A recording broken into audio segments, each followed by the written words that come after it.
Good morning, everybody. It's Monday Morning Coffee with Kyle and Dan.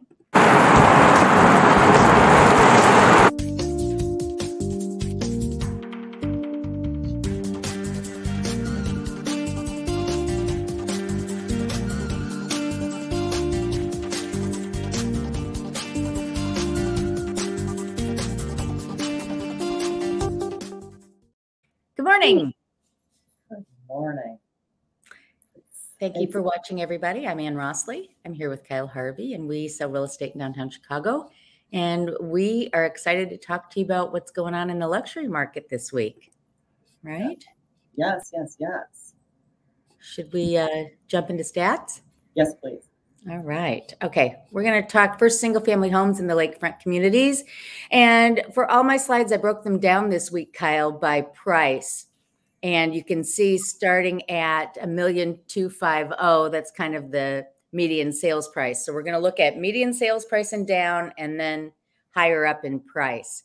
And so last month, 30 homes less than $1,250,000 sold, and 7 for $2,500,000 sold. So that's kind of how we're going to breeze through these.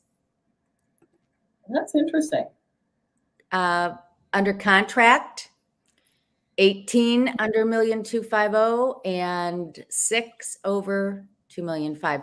The thing that strikes me, and I think the key learning from this slide is there is a lot of seasonality in the lower priced, less seasonality in the higher priced. And this is something you and I think, as we were talking to our luxury clients over the last couple of years, talked about. Yes. It's really nice to see it, that what we feel is really what's happening out there.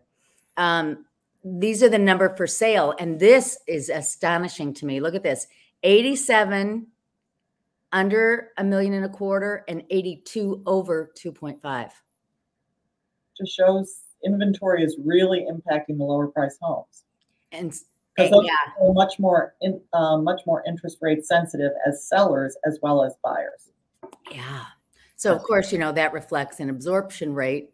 I changed the title to absorption rate because really I think it's easier for everybody to think of it in terms of how many months to absorb what's for sale given the current rate of sale. So, yeah. So lower priced, 2.9 months to sell it out. Very much a seller's market. 2.5, 11 months. And, 11 months is what we typically see in these high price ranges, right? I mean, that's not terrible. That's just what we're used to seeing in the Chicago market. All right. Showings per month. 2.5 and over, not even a showing a month. So if you're thinking of selling your luxury home, everyone, expect one showing a month. That's what, you're going to get. And then the others, 3.4, 3.7 showings per month. And here's the other key point. This does not include people who come through on open houses. No, it doesn't. And it also doesn't include people who don't use showing time. So, and a lot of the luxury people don't use showing time. I do, but a lot of people choose to say, call me. Right. We can discuss. Okay. You asked me last week. You ask, I listen. Showings to contract. And again, for 1.25, 7 showings to contract. For the upper bracket, 5, and 1.8 to 2.5 is only 3 showings per contract.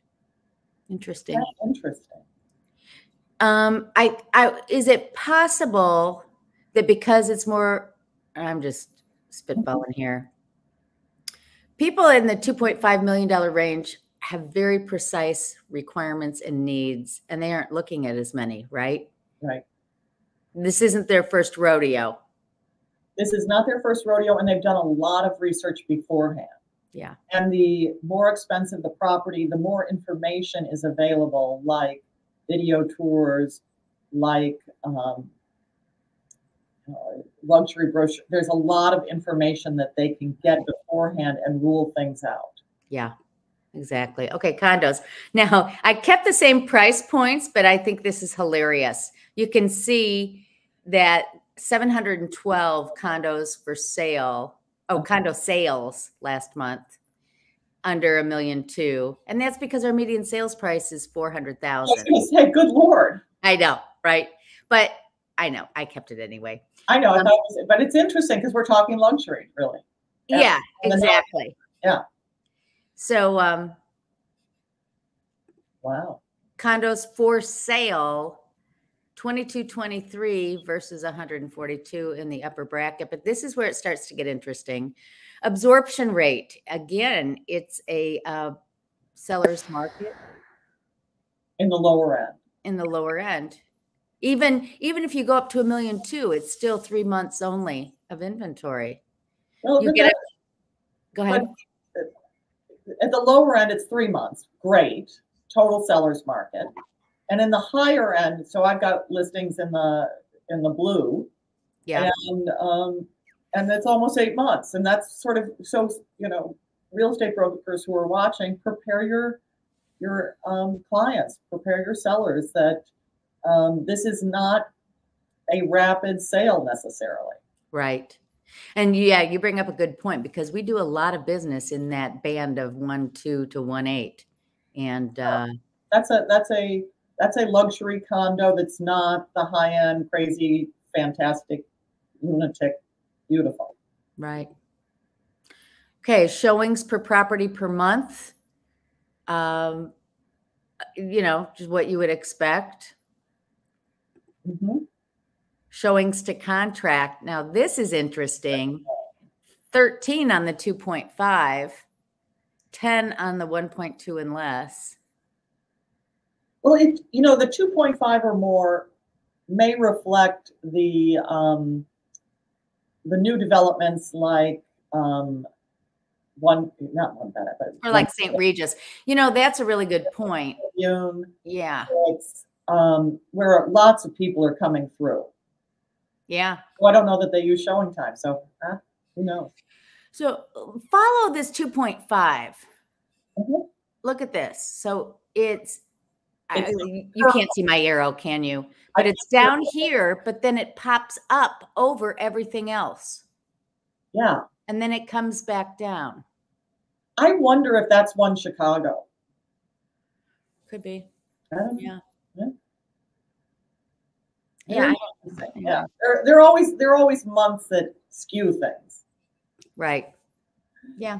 Very interesting stats. And next week we're going to bring you people's what's happening around the country, because sometimes we focus really on Chicago, but and people think, well, Chicago's what's happening everywhere, or Chicago's an outlier and bad. But when you see what's going on around the country, you'll say, oh, Chicago's not so terrible. Or right. Chicago's really interesting. All right, so let's now talk real estate news. Anne, you're going to have to pull up that thing for us. Thank you. We're going to talk about mansion tax status, interest rates, and dispensaries. I'm not able to move it. You're going to have to move it. You're not able to move it? Oh. So you all may have heard that they're going to change the transfer tax, or there's talk about changing the transfer tax structure for Chicago.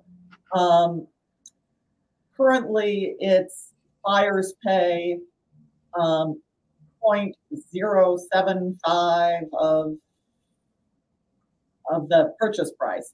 Tell them the number. In the $750 per thousand. 700, yeah, $7.50 per thousand. So I did some math for you people. But that's the next slide. But first of all, bring Chicago home is what Mayor Johnson is calling his proposed change to the transfer tax. And he says that he's going to use the money raised in this change to help fund homeless solutions in and around Chicago. So they're calling it Bring Chicago Home, so BCH. So they're going to reduce from 0.75% for sale down to 6.6% for sales under $1 million. So $6 for every $1,000 for sales under $1 million. He's going to increase. He proposes to increase it to 1% for sales between $1 million and $1.5 million, and 3% for sales over $1.5 million. Now, the real estate business, real estate hacks, block of interested people are up in arms about this because it's going to significantly increase costs, and we'll show you. And Alderman Brian Hopkins of the Second Ward has recently put forth options. So Bring Chicago Home is not something that the city council can impose on us. It's going to go to referendum, and that referendum will appear on the ballot in March. Okay, so everyone gets to vote on it. Brian Hopkins wants to add other options to the referendum. So it's not up or down on this one, but maybe that there would be, he would like to make it incredibly complex so that it doesn't pass. But anyway, he would like the state of Illinois to direct funds to combat homelessness, to not put it entirely on Chicago's shoulders. He wants to decrease the tax rate for properties under 500,000 and increase it for higher sales, but not as much. So it would go down for a smaller segment, the majority of property sales, but not for property sales under over 500,000. And he would like funds to be raised to fight homelessness through other funding sources, through tax increases for other funding sources that are not yet currently explained. So I always get nervous when they do things like this. It's kind of like the lottery, you know, how much of that lottery really goes to state education? That was its intended purpose, but you know, and if he does this, is it really going to go to homelessness, or is it going to be going to some other? No one has confidence, and yet at the same time, everyone realizes that we, like every other city in America, have a huge homeless problem, and that homeless problem has been exacerbated by the refugees who've been who are being housed here. So it's complicated. So I wanted to give you an example of this. So today, for a sale just under $1 million, the transfer tax would be $7,500. Okay, a little 1 cent or something under that. But under BCH, Bring Chicago Home, a buyer would pay $6,000. So that's a $1,500 savings. Nice.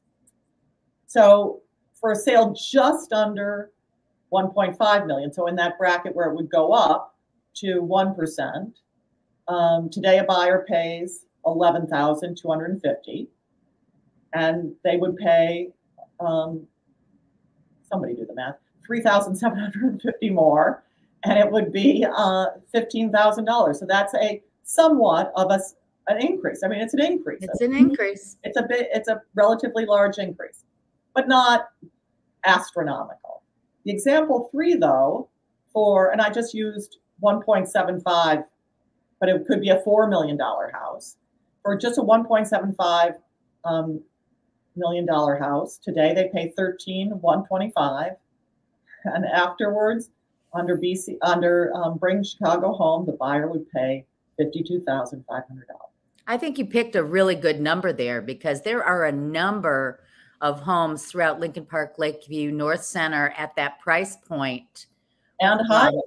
So just to show the jump. Yeah. Almost $40,000. That's significant. Crazy. And I don't know. So let's just say, because if somebody's getting a mortgage, I mean, it's just going to be a significant chunk out of the options for a buyer who's not paying cash and has all the cash in the world. It's just a big chunk out of their purchasing power. So that's just significant. Okay. So that's going to result in lower prices or credits to the buyer, you know. Oh boy. Okay. So we'll deal with it, but guess what? It doesn't become law unless we vote for it. Right. Or we don't vote. Okay. Mortgage rates jumped last week because we had a very strong jobs report. The 10-year Treasury yield spiked. It's come down a little bit. This is the highest number we've seen.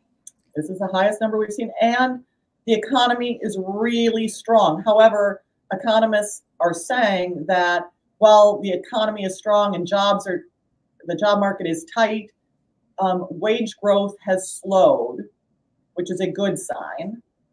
People are employed, which is great for paying mortgages, great for the real estate market, which is explaining why it's still relatively strong in Chicago. But interest rates are high, and they're going to remain sort of in this level for a while. Right. Don't be looking for rates to moderate until late 2024, if then. It may take a couple of years for this to shake out. So heads up. And right. Oh, but let me say one quick thing. The one piece of news we got this week is if you're thinking of investing in a multi-unit, owner-occupied units can get in with as little as 5% down now. It's a new Fannie Mae rule. That's a big deal for people who want to jump into the investment market. Okay. Dispensaries. So, and this is just for people who are sort of concerned about dispensaries coming into neighborhoods. So currently dispensaries, people who want to set up a dispensary have to go to the Zoning Board of Appeals to get a special use approval, and it's a pretty complicated process. And the Zoning Board of Appeals is appointed, not elected. So it's a process with a lot, which dispensary wannabes are find exhausting and difficult to go through. But it's the current process, and city council members have proposed a new process where the alderman and the city's council's zoning committee gets to decide whether a dispensary can go into a specific location. And there are neighborhoods, there are wards where the aldermen really want control and really want to be able to say no. And I get it. Their constituents really don't want it, and they want to have control. Industry leaders are open to change, but that one of the changes would be that the current restrictions on zoning are eased in certain neighborhoods, especially the south and west sides. But they would prefer to keep it with the Zoning Board of Appeals, although to speed things up. But the elder people, they want to decide. So it'll be interesting to see what happens. I tell you what, these aldermen in Chicago have so much power. And there are plenty of them. And, just because you give the power to the alderman doesn't mean that you're getting better influence. I don't know. You and I were talking about this earlier, and I thought you had a really good point that when we're driving by all over the city as we work real estate, I don't see dispensaries as being places where people are loitering or causing trouble or doing anything like that. They seem to be just places of business like anything else. And I haven't seen a problem anywhere I've seen them. And in fact, I kind of laughed because I'm like, oh, there's a dispensary. I didn't know that was there, because it just doesn't look like, Change is hard. We've all found this. It was scary when it started, that what's this going to mean for my neighborhood? I get it. But I totally agree with you, Anne, that I have not observed weird behavior. Now, I'm not aware of every single dispensary all across the city, but my own sense from driving around and being in the neighborhoods and passing one and going, oh, that's a dispensary. Yeah. But so I get it. But anyway, that's what's happening in real estate adjacent news. Excellent. Thank you. All right. So we can see a pretty property or talk. You want to see the pretty property? I just need to see some pretty property. I love seeing pretty properties. Okay. This is 1941 West Dickens. It's been on the market now for 10 days, priced at $4,250,000. Is this And Town or is this Lincoln Square? Because it's right almost at Damon. this would be like Bucktown. Yeah. I'm not Logan Square. Yeah. This is Bucktown. Okay. Yeah. Yeah. Oh my God. Isn't that awesome? Look at the old Hunt Club sign. Remember the Hunt Club?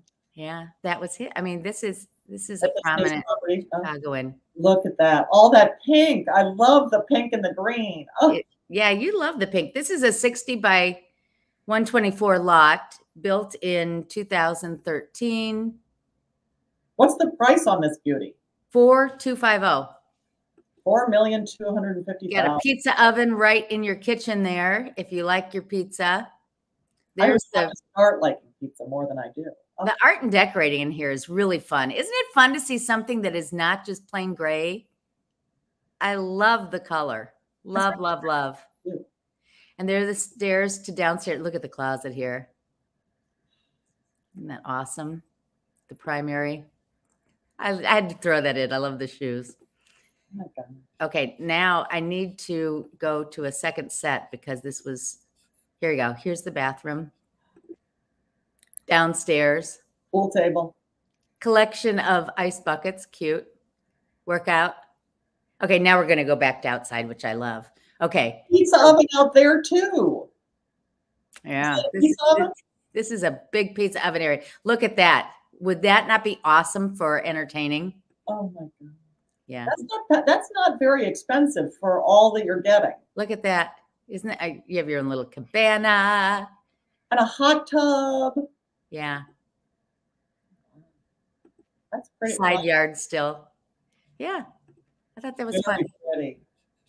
Okay. So we've been talking about luxury, and Kyle put together some notes on who is the luxury buyer and how do you as a seller of a luxury home appeal to the luxury buyer? Well, it was interesting. I went for some training in luxury sales and who our luxury buyer is these days. And what's really interesting is this intergenerational wealth means that, as well as self-made people, but that the luxury buyer is getting younger.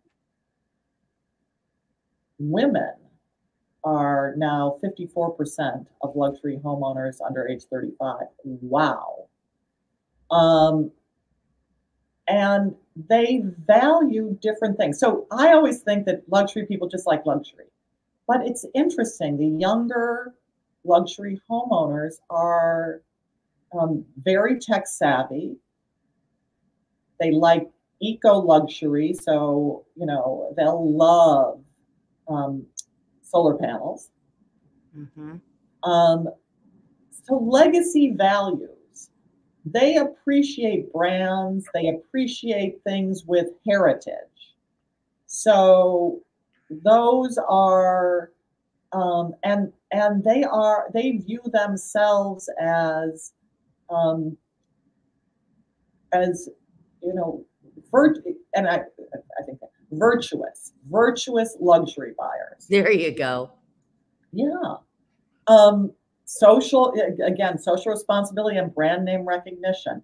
And the reason we're sharing that, okay, so fully 91% are going to make more additional investments in real estate. Either they're going to trade up their primary home in Chicago, or they're going to come to Chicago for a home. We're starting to see, and I want to hear your views on this. I'm starting to see people moving away for climate. That people are coming to Chicago from places that they moved to for tax reasons or for winter weather, and they're coming back. Are you seeing that? I'm seeing that somewhat too. And, I have, people really want the city. They want the culture. They want walkability. Yes. This younger demographic really wants to get out of the car. Yes, exactly right. So, and as you said, focused on sustainability, social responsibility. I'm seeing younger people really caring about, what's in the house that's sustainable materials. They want to do geothermal for heat. or solar panels. Although that's tougher here in Chicago, the solar panels, but geothermal's a biggie that, you know, that can certainly do that. And I had European buyers at one of my listings ask whether there was radiant heat throughout the unit. And I thought, interesting, because that's a European thing. yeah. It's just all very interesting. And it's so, and the smart house, the controlled house, Yeah. digital platforms controlling their lives is huge. Now, the reason we're providing you this information is sellers of luxury properties in Chicago that's defined as $1 million or more. Pay attention to this. We're all thinking, well, I paid X for this, and let's say I paid $1.5 million for a property, 8 years ago. I should have appreciation on my investment, and I get it. But the luxury buyer is expecting more than you expected back Ding, ding, ding. That's exactly it. years ago. Yeah. And yeah. they are not viewing your home necessarily as luxury, except at the price point. Right. Luxury sellers, you're not selling to you. Right? Isn't that basically you it? don't either. What's that? They're not selling to you 10 years ago. Right. Your lawyer is not you 10 years ago. Exactly right. It's a whole different thing. Okay. Yeah. Smart technologies and improvements that say sustainability, but look, when you're trying to decide, how should I upgrade this unit? What changes should I make? Talk to us. Read up on what luxury people are doing, which is making it smarter. Make your home smarter. Make it connected. Make it digital. And staging's key. You know,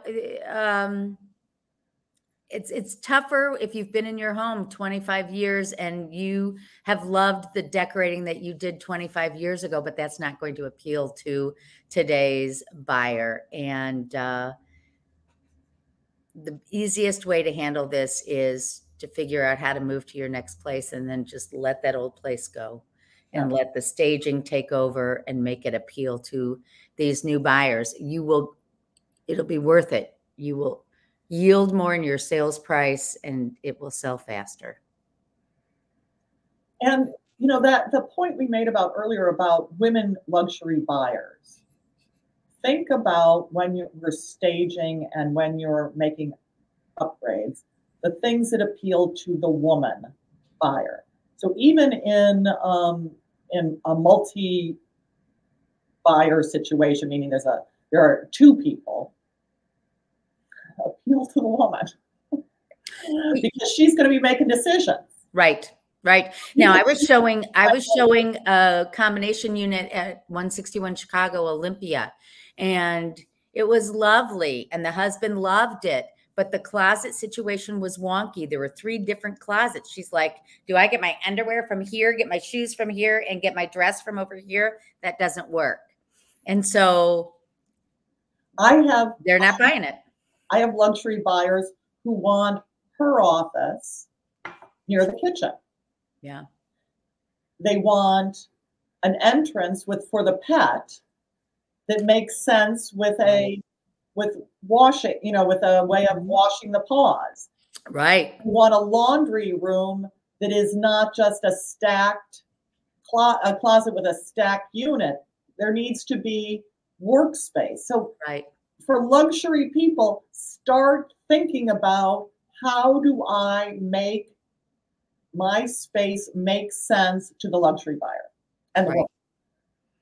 And then finally, choose agents who can convey the luxury message to the buying public. So deeply knowledgeable about the offering, people who understand who the luxury buyer is and who can speak to them in a way that meets them where they are. That's going to be most helpful to you. Absolutely right. That's it. Yeah. So that's our luxury talk of the day, of the week. Thank you for bringing that. And thank you everybody for watching. If you have questions about real estate, about the market, about what you need to do, please reach out to us. Subscribe and follow us on Facebook, YouTube, and all the places that we're at, because we are everywhere. And next week, we are going to talk more national numbers, and we're going to talk about specific marketplaces that you might be interested in investing in. So be sure to tune in. Thanks for watching.